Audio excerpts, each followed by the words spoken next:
All right, welcome back to Module 7. Welcome to Module 7. Module 7 is about shareholder approval. So when do shareholders need to approve transactions? So as a general rule, shareholders need to approve mergers. They need to elect the directors. They get to approve changes in the bylaws. They get to make precatory proposals and vote by proxy. So we're going to talk a little bit more detail about what all of those things are.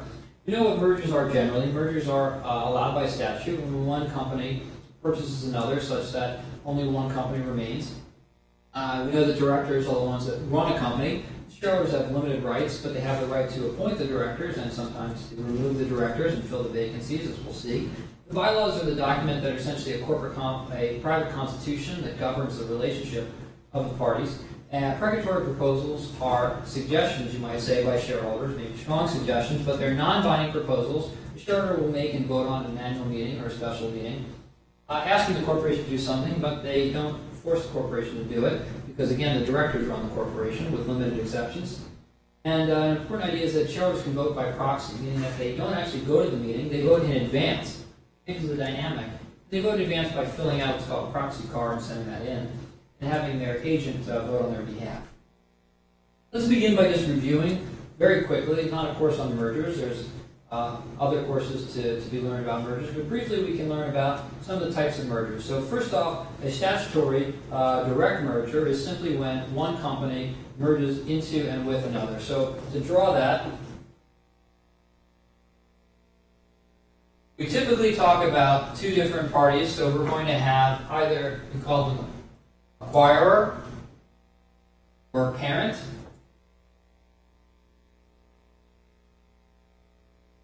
Purchasing target. So, in the case of a direct merger, all that happens, target disappears.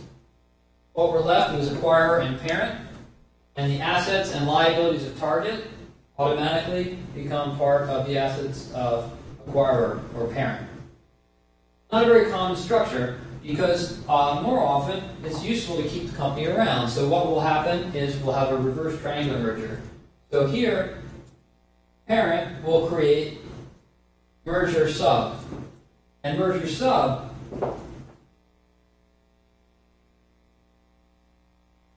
will merge with target, such that at the conclusion,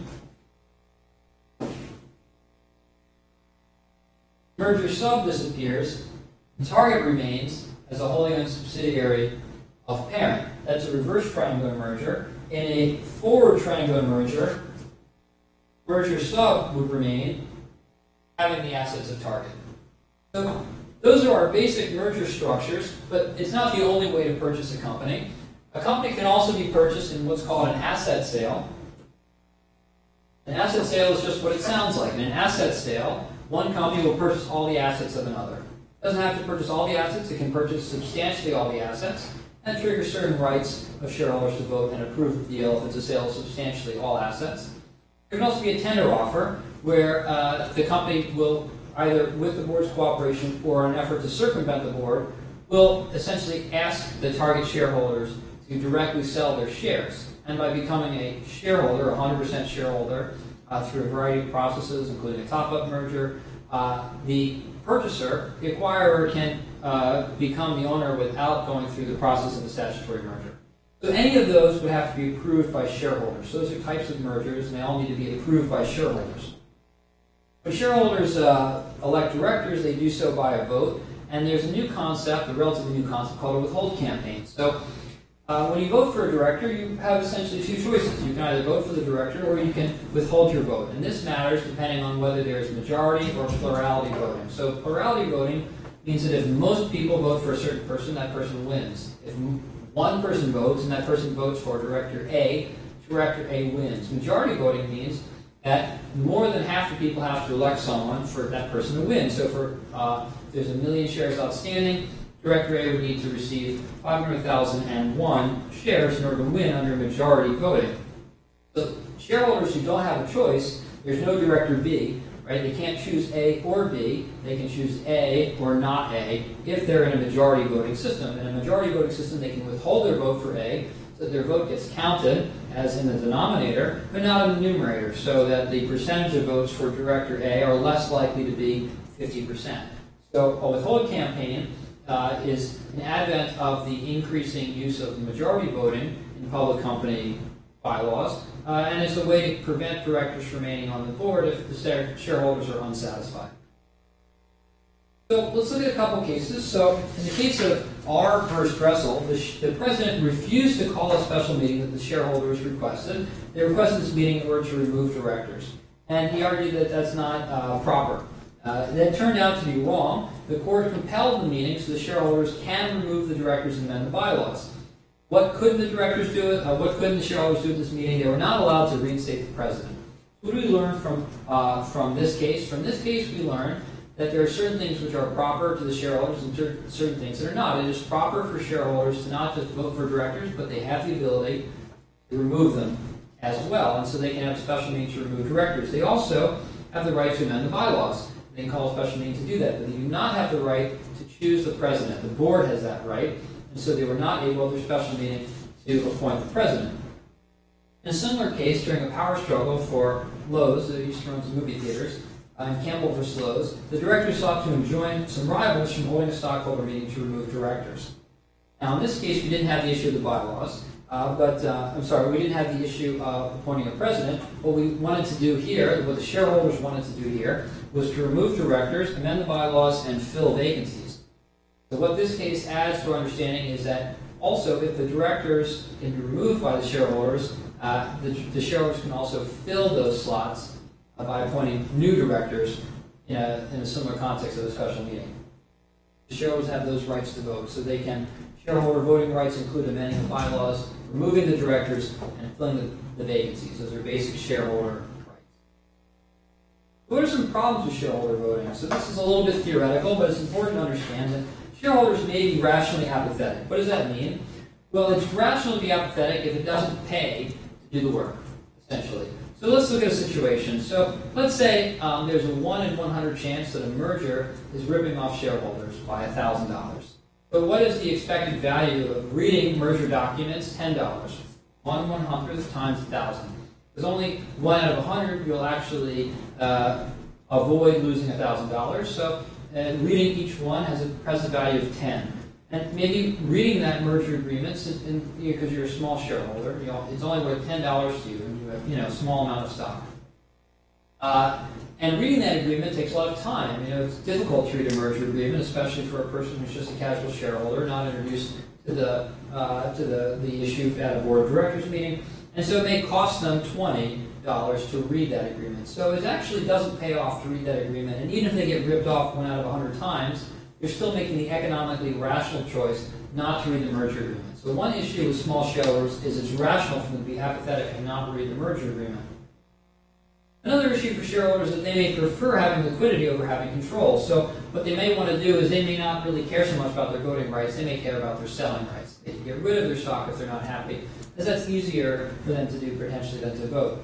Some other problems is that sometimes the financial community, some will say the financial community has certain mores and codes of conduct that may constrain shareholder behavior, and there is regulation about what shareholders can and cannot do.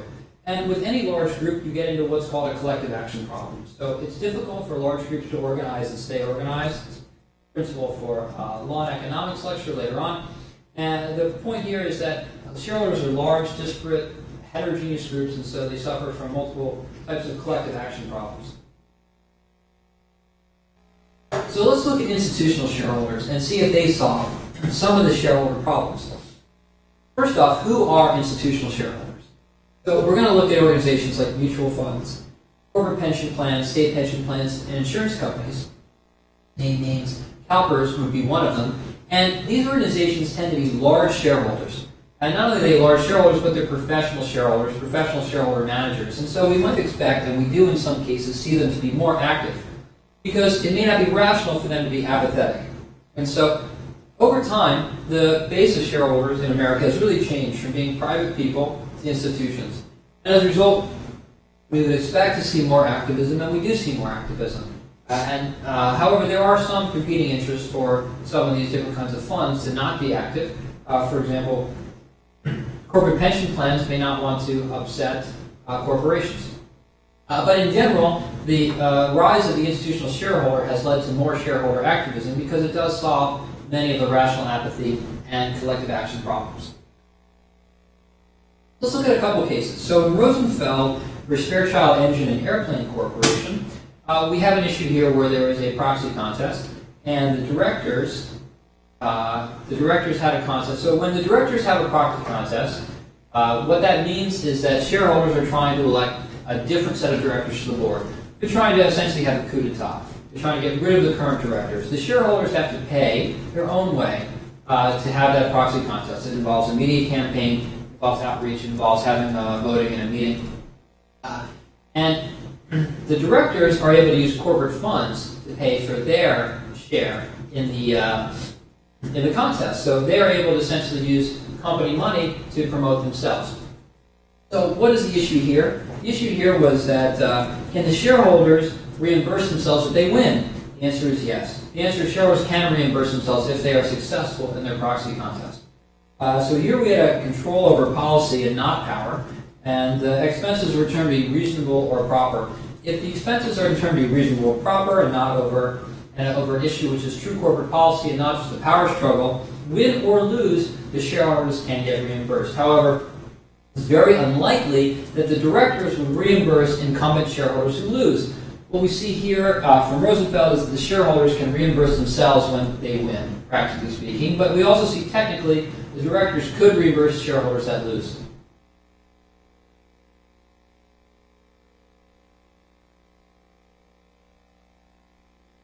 I mentioned a couple times a proxy statement. What is that? A proxy statement is actually a card that you receive in the mail, and it will give you the opportunity to vote for a certain slate of directors. And if there's a contested election, you'll receive two cards. Vote the blue card, vote the red card. Different directors nominated by different people. One will be for the incumbent directors, and one will be for the upstarts who are trying to, with a coup, in a sense, take over the company. And so on a proxy statement, it's going to have a solicitation to receive your votes. You receive a statement in the mail that says you should vote for X and Y directors because Y and Z reasons. And you actually return that in the mail, and you essentially vote before the meeting. So one question that proxy statements raise, since they're used so widely, is what is the purpose of a meeting when people are voting in advance of the meeting regardless? What is a proxy statement? So we have a case to look at this. Long Island Lighting Co. versus Barbash explained that a proxy solicitation does not have to necessarily be a card formally mailed out. In fact, if you don't go through the proper procedures and protocols in soliciting proxies, you can get into trouble with the SEC. So what happened here? There was an advertisement put in the newspaper to get rid of management. And the details here, the case is interesting. Again, this is an overview, so we're not going into detail on all the cases, but just understand the point here. An advertisement in a newspaper was determined to potentially be a proxy solicitation, and it was remanded for further analysis on that. So the important point to remember from this case is that anything that regards we should vote for directors or get rid of these guys or the directors are bums, as this advertisement seemed to say, it can be held as a proxy solicitation, and that's governed by rules that the SEC has. What are those rules? You find them in Rule 14A8. You have the ability to force management to include proxy proposals using Rule 14A8, although they have 13 grounds to exclude them. And the proposals need to be less than 500 words, and the person proposing needs to be a greater than 1% shareholder or more than $2,000 shareholder for longer than 1 year. So if a person meets those requirements and writes a proposal with an explanation that's less than 500 words, the the company can actually still exclude that proposal on 13 grounds, and if the company does exclude that proposal, it has to inform the SEC about that. It has to tell the SEC we excluded this proposal for such and such reason. The SEC will look into that and determine whether the exclusion was proper. Let's look at an exclusion. So in Levenheim versus Iroquois Brands, there was essentially a shareholder proposal to stop producing foie gras. Now, foie gras is a pate made from goose liver, and some people, California voted not to allow foie gras, for example, and many people will have argued that it's inhumane because of the way the goose is force-fed the fat in its liver to manufacture the pate. And so shareholders of the company, Levenheim in this case, turned out to be a small shareholder, but a shareholder, asked Iroquois Brands to put a proxy statement out that solicited votes saying we should investigate the efficacy, the ethics of making and selling foie gras. And this was excluded because one of the grounds for exclusion is something that's not significantly related to the business. I suggest that everyone interested in the topic should read those exclusions, but for our purposes, know that one of the exclusions of the 13 that you should independently look up in Rule 14A is that it can be excluded if it's not significantly related to the business. And they argue that because foie gras was a very small portion in terms of dollars of Iroquois brands. Now, this proposal was not properly excluded. So what do we learn from Iroquois brands? We learn that just because it's not economically significant does not mean it can be excluded as not related to the business. And we had many other proposals over time about, for example, Dow Chemical produced napalm in the Vietnam War, and that became a major issue. See major issues like that come up. So even though napalm was not a particularly profitable venture for Dow, people that didn't approve of its use in World War in Vietnam were able to bring shareholder proposals to stop using napalm. As a result of this understanding from Iroquois brands that significantly related to the business, which is if it's not significantly related, it can be excluded. So it must be significantly related to be included. And significantly related includes matters that are not economically that significant. So here, foie gras was a tiny fraction of the business and was still economically significant. So that concludes Module 7. I suggest that you read Rule 14A in order to become more familiar with the shareholder proposal rules and the proxy process.